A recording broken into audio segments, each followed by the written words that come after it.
This is a carpet set for the Austin Healey 3000 BJ7 4-seater model. This kit's been made in red Deluxe wool.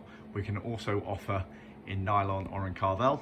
The majority of the Austin Healeys appear to have left the factory with Karvel carpets. However, when it got to the BJ7s and BJ8s, there are records indicating they did also offer wool. So just bear that in mind. But yeah, see our website for more details. So I'll go over this kit, what's included, and other little facts about the bits and bobs. So starting at the front, you've got the archway firewall pieces there. They look a bit odd on that dimension there because they go vertical and they bend around the corner and bend around. So yeah, they look a bit strange the way they're positioned there, but that's what they're for. You then get the parcel tray underneath the dash. Just the carpet piece. The vinyl piece is sold either separately or as part of the trim panel kit, so just bear that in mind. You then have the toe boards. This is the right hand toe board, obviously on the vertical of the firewall, and that's the left hand over there. You have the cutout obviously for where the sill comes up and meets. You get front floors. Pair of, so this is the right hand front floor. We do the Austin rubber heel pad as standard. We actually do that as standard on both front floors for our kits. Again, subject to debate. Some people say that they only left on the driver's side, which we can offer if you ask, so bear that in mind, but as standard we will put them on both sides. Gearbox, we actually do in two pieces. I'll come back to that a bit later, but that's the front gearbox piece there, and then this is the rear bit gearbox here. You have the cutout there, which is obviously where the gear stick comes out of for the center change, and then this cutout here is where the handbrake goes, and you get some loose vinyl to retrim the bodywork section behind that, so it all ties in.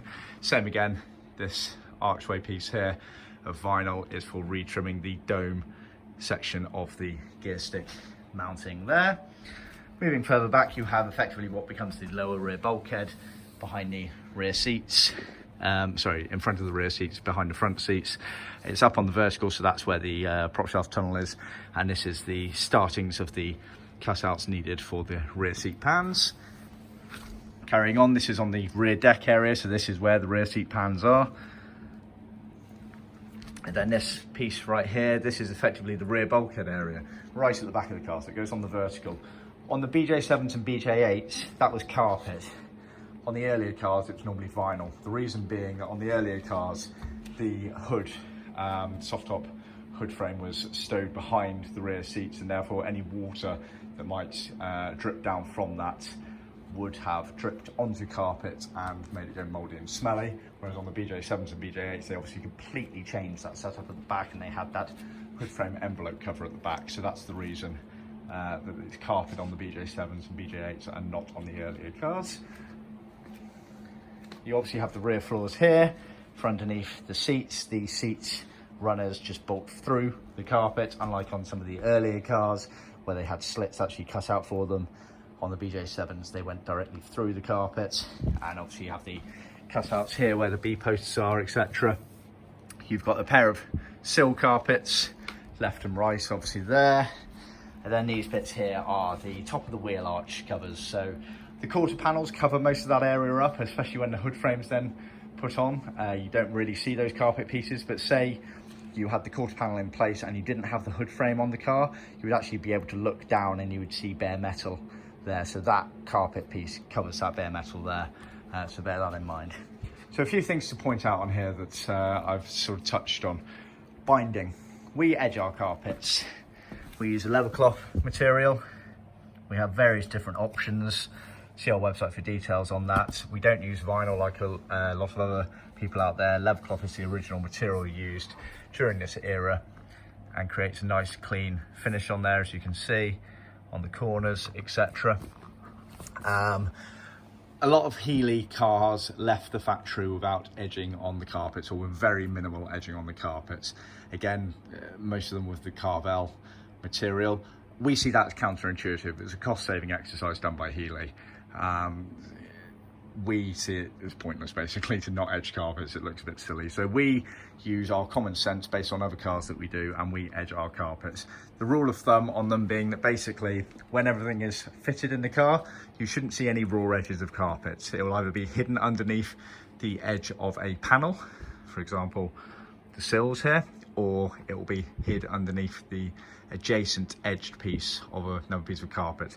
Again, this edge of the sill, for example, will be underneath the front and rear floor carpets, which are edged. Same again on the side of the gearboxes here. These will tuck underneath. This also allows us to make some of these pieces wider than they need to be, so it allows you to seamlessly flow between the pieces, creating a nice neat finish between all the carpet pieces. One main thing to mention, as I touched on before, is originally the centre change Austin Healey, so the BT7 centre change, BN7 centre change, BJ7 and BJ8, they had a one-piece massive gearbox thing. So imagine these two pieces were joined together effectively in one piece. It's that big there. For many years now, we have used this two-piece pattern to great effect.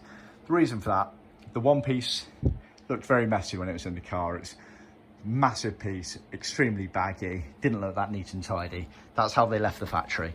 Obviously, in this day and age, people are a bit more critical, shall we say, of how neat and tidy certain things are. And so we designed this two-piece version to allow for a better fitment. So it allows a lot less bagginess in there, but also it allows good access to the gearbox at the front here. The one piece was hard to actually gain access to the gearbox, which you need to on these old cars, obviously. And so this two-piece version does allow for that. We do sew the darts in on the back. You get two sewn darts there to allow the fitment and shape going round, and obviously they overlap as such, like that over there, and it does create a nice neat finish. However, not strictly speaking original for those. We do have the original patterns, so if you really do want us to make the one-piece version, we can, just let us know. But as standard, we will offer this two-piece version unless you specifically ask us for the one-piece version. Same for the heel pads I touched on earlier. Originally, a lot of the cars just left with them on the driver's side. We will put them on both sides unless you tell us. Same with the edging of the carpets. We will edge our carpets unless you specifically ask us to do it as per the original spec. So just bear that in mind. See our website for more details.